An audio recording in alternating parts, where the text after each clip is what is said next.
বন্ধুগণ, এই যে আমি ক্ষেতের মধ্যে এসেছি ক্ষেত দেখতে। সরষা দিয়েছি। যদি কথাবার্তাতে ভুল ভ্রান্তি হয়ে থাকে, যদি কাউকে খারাপ লাগে থাকে, তাহলে ক্ষমা করে দেওয়া। দেখি আমারও বলবে কেমন করে ফেসবুকে ভিডিও আপলোড করলে ভালো লাগবে 10জন দর্শক বন্ধুগণ। তাহলে আমিও চেষ্টা করব একটু আপনাদের সঙ্গে মনোযোগ দিয়ে মনোরঞ্জন করার জন্যে। এই যে দেখতে পাচ্ছেন, এটা হচ্ছে পুকুর।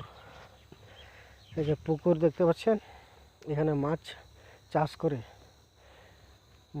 করে এই যে পাড়গুলোতে দিয়েছে, মানে আমের গাছ, কলার গাছ, অনেক ধরনের গাছ আছে দর্শক বন্ধুগণ।